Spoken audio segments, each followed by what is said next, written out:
Hello दोस्तों, आपका स्वागत है भारतीय अर्थव्यवस्था में। भारतीय अर्थव्यवस्था के महत्वपूर्ण पहलू, इससे संबंधित जितना भी वीडियो मैंने बनाया हूँ ज़रूर देख लीजिएगा। वो सारे क्वेश्चन लड़ने वाले हैं, ठीक है, एग्जाम से। चलिए अब आगे स्टार्ट करते हैं। पहला क्वेश्चन ये इकोनॉमिक्स का है। चलिए, भारतीय अर्थव्यवस्था किस प्रकार की अर्थव्यवस्था है ये बताना है आपको। भारत की जो अर्थव्यवस्था है केंद्रीकृत अर्थव्यवस्था कहा जाती है। ओके, कैसे कही जाती है भारत की अर्थव्यवस्था? केंद्रीकृत। ओके, सेंट्रलाइज इकोनॉमिक्स है। मिश्रित अर्थव्यवस्था का क्या मतलब है, यानी अभिप्राय बता रहा है।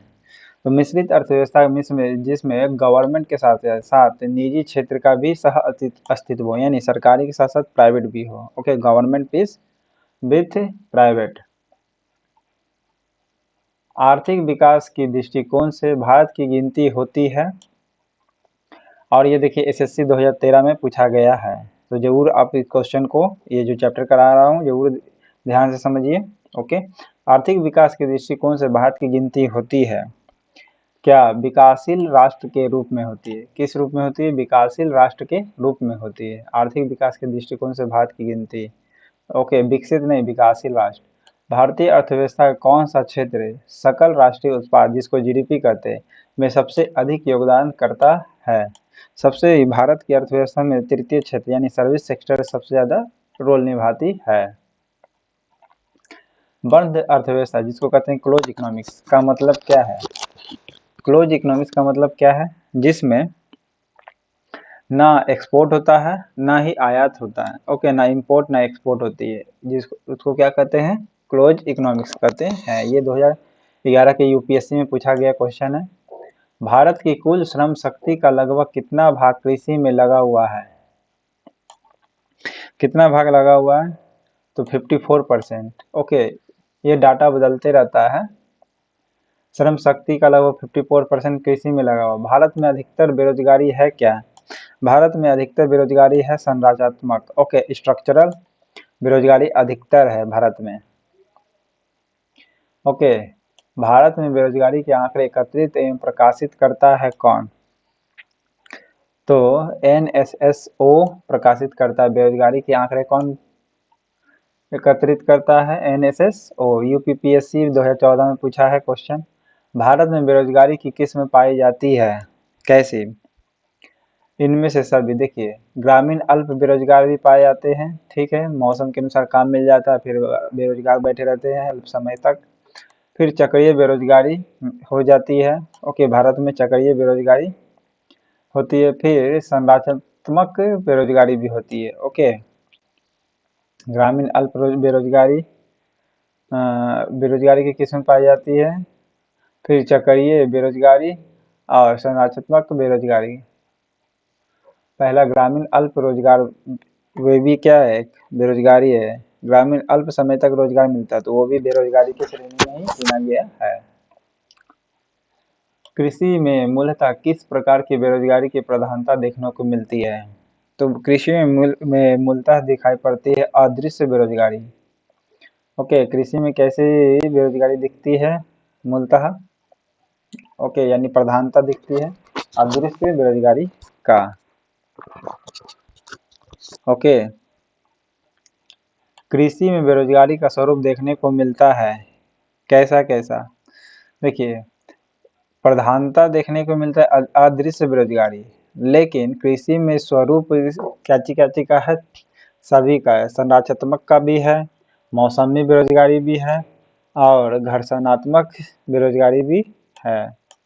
ओके, तीनों है। कृषि में बेरोजगारी का स्वरूप देखने को मिलता है कैसा? संरचनात्मक बेरोजगारी, मौसमी बेरोजगारी और घर्षणात्मक बेरोजगारी। ओके, जबकि बेरोजगारी की प्रधानता देखने को मिलती है किसको? अदृश्य बेरोजगारी। प्रच्छन्न बेरोजगारी का अर्थ है क्या? प्रच्छन्न बेरोजगारी का मतलब है विशाल श्रमिक शक्ति को नियोजित करने के लिए पूंजी संरचनात्मक संरचना का अपर्याप्त होना। ओके, प्रच्छन्न बेरोजगारी का अर्थ क्या है? प्रच्छन्न बेरोजगारी का मतलब है विशाल श्रमिक शक्ति को नियोजित करने के लिए पूंजी संरचना का अपर्याप्त होना, यानी पूंजी जितना होना चाहिए उतना नहीं है, इसे कहते हैं प्रचंड बेरोजगारी। यानी आपके पास लेबर फोर्स तो है, लेबर शक्ति को नियोजित करने के लिए पूंजी संरचना का अपर्याप्त होना, इसे ही कहते हैं क्या, प्रचंड बेरोजगारी। भारत में ग्रामीण क्षेत्रों में कौन सी बेरोजगारी सर्वाधिक पाई जाती है? भारत में सर्वाधिक बेरोजगारी जो पाई जाती है मौसमी, लेकिन हाँ भारत में नहीं, भारत के ग्रामीण क्षेत्रों में मौसमी बेरोजगारी और अदृश्य बेरोजगारी, और अदृश्य बेरोजगारी तो इसमें प्रधान है। ओके, भारत में ग्रामीण क्षेत्रों में कौन सी बेरोजगारी पाई जाती है? मौसमी बेरोजगारी के साथ साथ अदृश्य बेरोजगारी, जिसमें प्रधानता है अदृश्य बेरोजगारी का।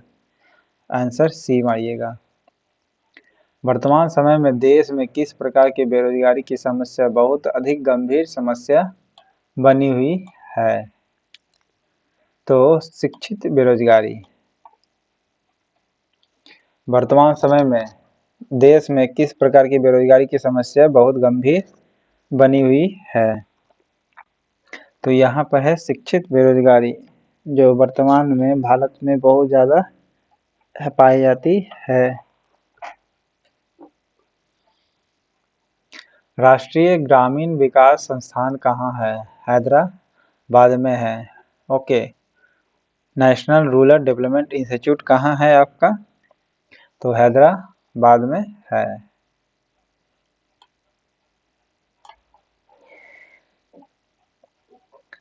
संरचनात्मक बेरोजगारी का कारण है कौन? संरचना बेरोजगारी का मतलब है अपर्याप्त उत्पादन क्षमता। ओके, संरचनात्मक बेरोजगारी का कारण है अपर्याप्त उत्पादन क्षमता। वैश्वीकरण यानी ग्लोबलाइजेशन जिसको कहते हैं, इसका अर्थ क्या होता है? ग्लोबलाइजेशन का मतलब होता है घरेलू अर्थव्यवस्था का वैश्विक अर्थव्यवस्था के साथ एकीकरण करना। ओके, ग्लोबलाइजेशन का मतलब होता है घरेलू अर्थव्यवस्था का वैश्विक अर्थव्यवस्था के साथ एकीकरण करना, ये ग्लोबलाइजेशन कहलाता है। योजना आयोग गरीबी रेखा का निर्धारण पोषण आवश्यकताओं के आधार पर निर्धारित करता है। हालांकि ये पुराना बुक का है, ठीक है, लेकिन ये नीति आयोग इसको कह सकते हैं। इसके अनुसार ग्रामीण क्षेत्रों में 2400 कैलोरी प्रतिदिन से कम प्राप्त करने वाले लोग गरीबी रेखा के नीचे माने जाते हैं। अगर 24 कैलोरी प्रतिदिन नहीं मिल पा रहे हैं तो समझिए गरीबी रेखा के नीचे माने जाते हैं। नगरीय क्षेत्रों के लिए यह कैलोरी कितना अंतर्ग्रहण है? तो 2100 कैलोरी है। ओके, 2100 कैलोरी शहर के लिए और गांव के लिए 2400 कैलोरी, ठीक है, ठीक 300 कैलोरी कम। योजना आयोग किसके संरक्षण के आधार पर निर्धनता रेखा के नीचे के लोगों का आकलन करता है? तो राष्ट्रीय नमूना सर्वेक्षण संगठन है। ये योजना आयोग किसके सर्वेक्षणों के आधार पर निर्धनता रेखा के नीचे के लोगों का आकलन करता है? राष्ट्रीय नमूना सर्वेक्षण संगठन है। ओके, राज्य एवं राष्ट्रीय स्तर पर गरीबी का अनुमान लगाने के लिए योजना आयोग किसके सूत्र का प्रयोग करता है? यानी नीति आयोग किसका सूत्र का प्रयोग करता है? डीटी लकड़ावाला का। डीटी लकड़ावाला का राज्य एवं राष्ट्रीय स्तर पर गरीबी का अनुमान लगाना है तो नीति आयोग किसके सूत्र का प्रयोग करेगा? तो डीटी लकड़ावाला ने दिया है गरीबी रेखा अनुमान लगाने के लिए फॉर्मूला। किसने लाया था? डीटी लकड़ावाला ने। इसको आप इजी याद रख सकते हैं। गरीबी से देखते हैं जो गरीब रहता है थोड़ा लकड़ी की तरह रहता है, ठीक है, तो इस प्रकार याद रख सकते हैं लकड़ावाला। अंत्योदय कार्यक्रम का उद्देश्य था क्या? अंत्योदय का कार्यक्रम क्या था? गरीबों में सबसे अधिक गरीब की मदद करना था। अंत्योदय कार्यक्रम का उद्देश्य क्या था? अंत्योदय कार्यक्रम का उद्देश्य क्या था? गरीबों में जो सबसे अधिक गरीब थी उसकी मदद करना था। कुटीर ज्योति योजना संबंधित है किससे? कुटीर ज्योति योजना संबंधित है ग्रामीण क्षेत्रों में गरीबी रेखा से नीचे जीवन यापन करने वाले परिवारों को विद्युत सुविधा उपलब्ध कराना। ओके, कुटीर ज्योति योजना संबंधित क्या है? ग्रामीण क्षेत्रों में गरीबी रेखा से नीचे जो जीवन यापन कर रही है उस परिवारों को क्या देना? इलेक्ट्रिक सुविधा प्रदान करना। इसको कहते हैं कुटीर ज्योति योजना। गरीबी रेखा के नीचे जनसंख्या का न्यूनतम प्रतिशत अंकित है कहाँ? गोवा में। मतलब गरीब कम कहाँ पाया जाता है? तो गोवा में। ओके, निम्नलिखित में से किस राज्य को अत्यधिक कुपोषण के कारण भारत का इथोपिया कहा जाता है? इथोपिया कहा जाता है एमपी को, मध्य प्रदेश को। भारत का इथोपिया किसे कहा जाता है? मध्य प्रदेश को कहा जाता है। क्यों भाई? क्योंकि यहाँ पर अत्यधिक कुपोषण वाले व्यक्ति मिलते हैं और अधिकारी और नेता उसके क्या कर जाते हैं? संपत्ति चट कर जाते हैं। ये यूपीपीएससी 2010 में दिया गया है। ओके, निश्चित है दोस्त, क्योंकि अधिकारी के हाथ में ही होता है किसी चीज को सुधारना, ठीक है, लेकिन सुपीरियर होता है एजुकेटर यानी नेता लोग। अगर वो सही से काम करे तो मजाल है कि अधिकारी लोग को चूभी हो करे, मतलब कि लाभ ना दे, ऐसा हो ही नहीं सकता। चलिए अब आगे देखते हैं। मध्य प्रदेश के भारत का इथोपिया कहा जाता है किसे? मध्य प्रदेश के भारत का इथोपिया कहा जाता है। बिल्कुल हाँ। क्यों कहा जाता है? क्योंकि इसके प्रमुख लक्षण अत्यधिक बाल मृत्यु दर एवं कुपोषण है। बिल्कुल सही है, ठीक है, यानी दोनों से बाल कुपोषण हो तो बाल मृत्यु दर भी तो अधिक ही ना होगी, इसलिए भारत का इथोपिया एमपी को कहा जाता है। निम्नलिखित में से कौन सा कार्यक्रम ग्रामीण भारत में गरीबी दूर करने हेतु था? तो IRDP भी था, ट्राइसम भी था और NREP भी है। ओके, यानी तीनों IRDP, ट्राइसेम TRY, SEM ट्राइसेम, ठीक है, NREP, ये भारत में ग्रामीण भारत में गरीबी दूर करने के लिए प्रोग्राम था। ओके,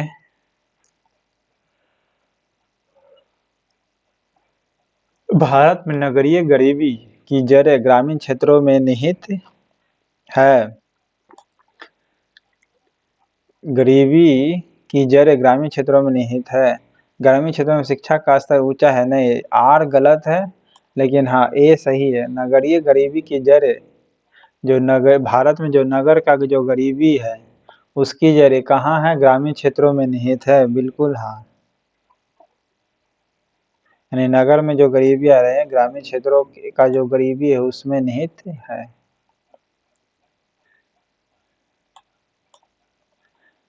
दोनों सही है, लेकिन अपने ही आर जो है सही व्याख्या नहीं कर रहा है अपना, ठीक है, क्योंकि ग्रामीण क्षेत्रों में शिक्षा का स्तर नीचा है। बिल्कुल हाँ, नीचा तो है, दोनों सही है। और भारत में जो नगरीय गरीबी होती है उसकी जड़ ग्रामीण क्षेत्रों में निहित है। बिल्कुल हाँ, लेकिन इसके कारण नहीं कि शिक्षा नीचा है ग्रामीण क्षेत्रों में, ऐसा नहीं है। तो दोनों सही मानिएगा, लेकिन आर एक ही सही कारण नहीं बता रहा है। वर्ल्ड डेवलपमेंट रिपोर्ट किसका वार्षिक प्रकाशन है? वर्ल्ड डेवलपमेंट रिपोर्ट है UNDP का या फिर IBRD का? IBRD का है, ठीक है। वर्ल्ड डेवलपमेंट रिपोर्ट किसका है?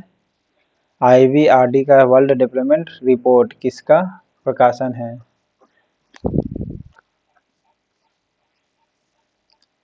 IVRD का है। मानव विकास सूचकांक HDI किस अर्थशास्त्री की देन है? महबूब अल हक का है।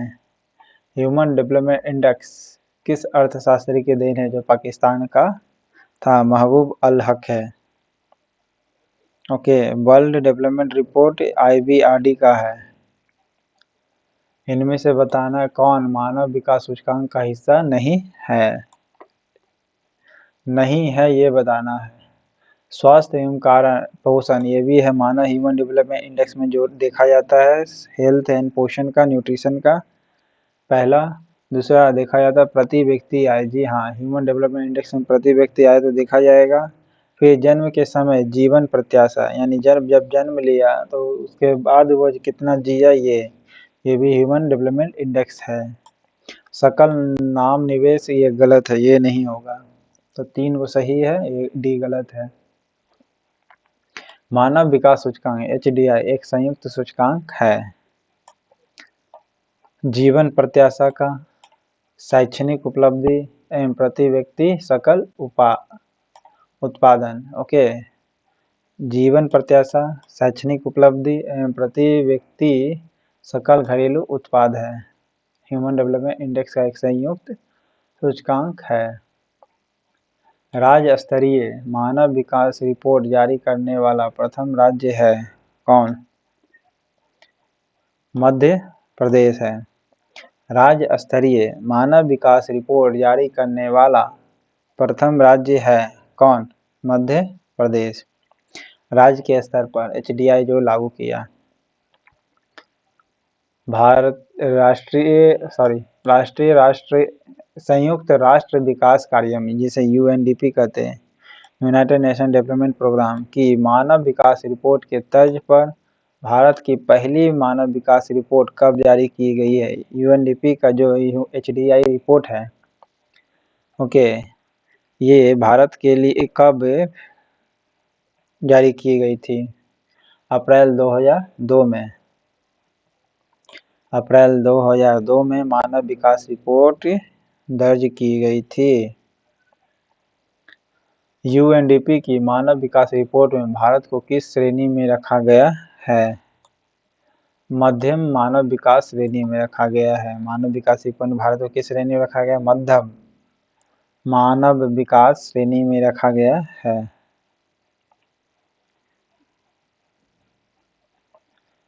शैक्षणिक विकास सूचकांक फरवरी 2011 के अनुसार भारत के 4 उच्चतम स्थान वाले राज्य हैं कौन? केरल, तमिलनाडु, पंजाब, दिल्ली। शैक्षणिक विकास सूचकांक के मामले में जो सबसे ज़्यादा जो पढ़े लिखे राज्य है, पहला नंबर पर केरल, दूसरा नंबर पर तमिलनाडु, तीसरा नंबर पर पंजाब, चौथा पर दिल्ली। ये पढ़े लिखे टॉप राज्य है। केरल, तमिलनाडु, पंजाब, दिल्ली। ये एक दूसरे का पड़ोसी हो गया। केरल तमिलनाडु, पंजाब दिल्ली आपस का पड़ोसी हो गया। बंद अर्थव्यवस्था से आप क्या समझते हैं? आयात निर्यात बंद हो जाना। ओके, प्रच्छन्न बेरोजगारी एक विशेषता है किसको? कृषि की। प्रच्छन्न बेरोजगारी एक विशेषता है किसकी?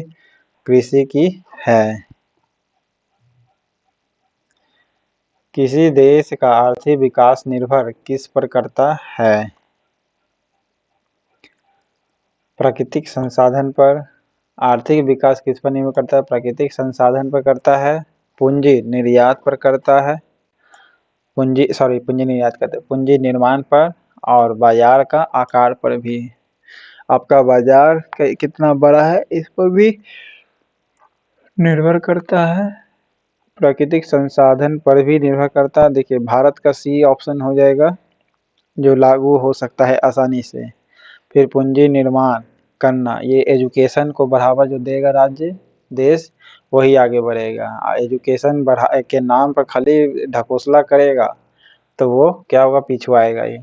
ठीक है, ठीक है, इसलिए किसी भी राज्य के लिए एजुकेशन रीढ़ कहा जाता है, रीढ़, पैर हाथ नहीं, रीढ़, जिसके बल पर हाथ पैर सब लोग टिकता है।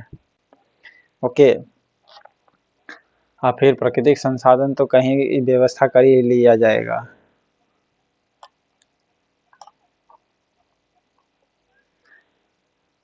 इसीलिए एजुकेशन को बढ़ावा देना चाहिए। अब भारत के नेता का बच्चा ही विदेश में पढ़ेगा तो आपको लगता है कि जो टॉप एजुकेटर है वो जान रहा है यहाँ एजुकेशन नहीं बढ़िया है, तो निश्चित है कि उसका बच्चा यहाँ नहीं पढ़ेगा।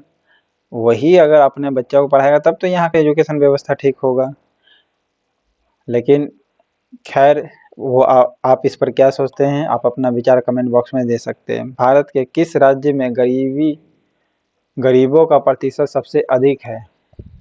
तो गरीबों का प्रतिशत इस चारों में सबसे ज़्यादा है उड़ीसा में। ओके, किस में है? उड़ीसा में।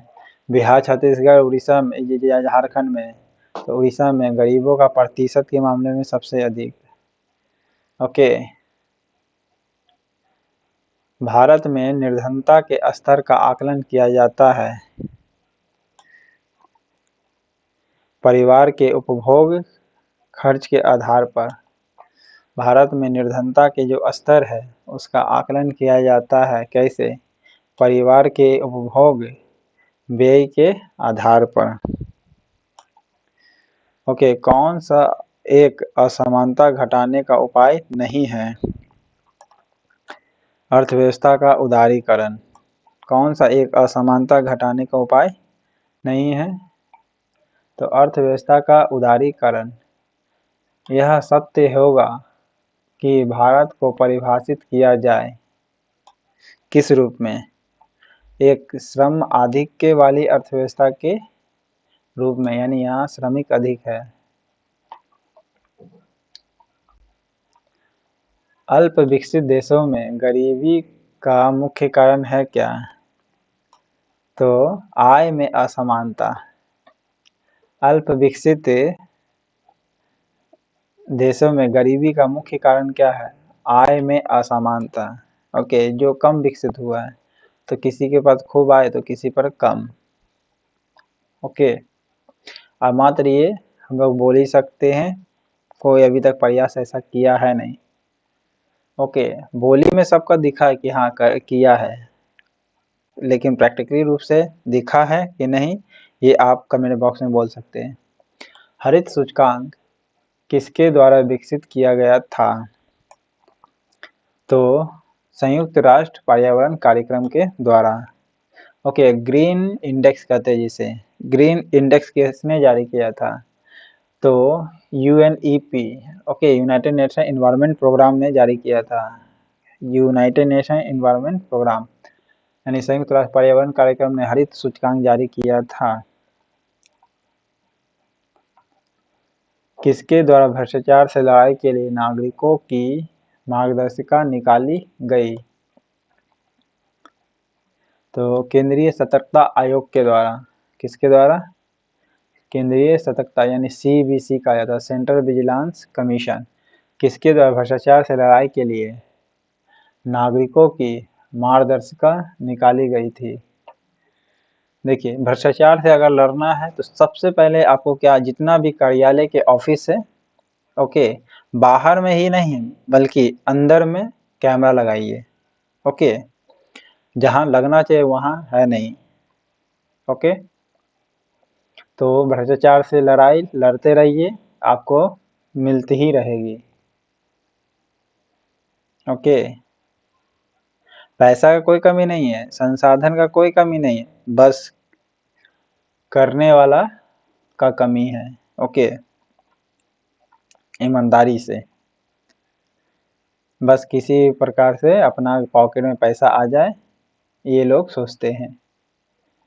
नेक्स्ट है, कौन सा मानव विकास सूचकांक में शामिल नहीं है? तो सामाजिक असमानता है। ओके, ये शामिल नहीं है, बाकी जीवन प्रत्याशा तो है, प्रति व्यक्ति आय भी है और एजुकेशन भी है, प्रौढ़ साक्षरता। ओके, भारतीय अर्थव्यवस्था के उदारीकरण का अग्रदूत किसे कहा जाता है? मनमोहन सिंह को कहा जाता है।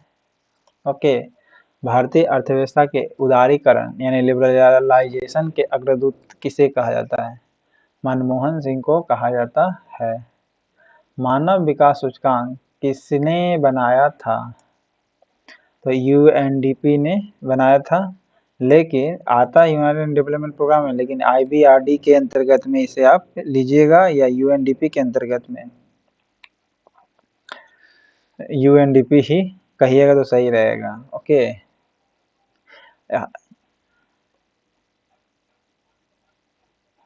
यूएनडीपी मानव विकास किसने बनाया था? यूएनडीपी ने, यूनाइटेड नेशन डेवलपमेंट प्रोग्राम ने जारी किया था। ओके,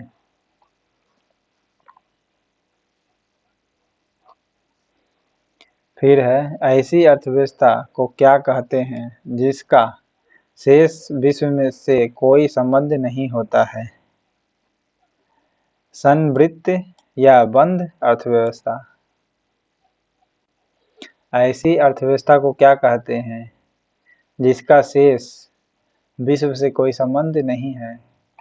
बंद अर्थव्यवस्था जो है ये विश्व से कोई संबंध नहीं है, ना आना या ना जाना, तो इससे कोई संबंध है ही नहीं। लेकिन हाँ, समाजवादी अर्थव्यवस्था जो है ये विश्व से संबंधित है। मिश्रित अर्थव्यवस्था भी है या फ्री इकोनॉमिक भी है, ये सब विश्व से संबंधित है। ओके, किसी अर्थव्यवस्था में क्षेत्रों को सार्वजनिक और निजी क्षेत्र में किस आधार पर वर्गीकृत किया जाता है? तो उद्यमों के स्वामित्व पर यानी मालिकाना पर, जो भी इंडस्ट्री है। किसी अर्थव्यवस्था में क्षेत्रों को सार्वजनिक और निजी क्षेत्र में किस आधार पर वर्गीकृत किया जाता है कि ये गवर्नमेंट है या प्राइवेट है? तो मालिकाना हक पर निर्भर करेगी, और क्या। ओके, ये एसएससी 2009 में क्वेश्चन पूछा गया है। ओके, ये याद रखिएगा, एसएससी 2014 में पूछा गया क्वेश्चन है। विश्व के से कोई संबंध नहीं है, कौन? तो बंद अर्थव्यवस्था। बाकी सब है संबंधित, समाजवादी, मुक्त अर्थव्यवस्था, मिश्रित अर्थव्यवस्था। ओके, तो 50 क्वेश्चन था भारतीय अर्थव्यवस्था के महत्वपूर्ण पहलू में। चैनल पसंद आए तो अवश्य लाइक करिएगा, नहीं पसंद आए तो जरूर डिसलाइक करिएगा, और क्या सुधार हो कमेंट बॉक्स में आप बताइएगा। Okay, thank you.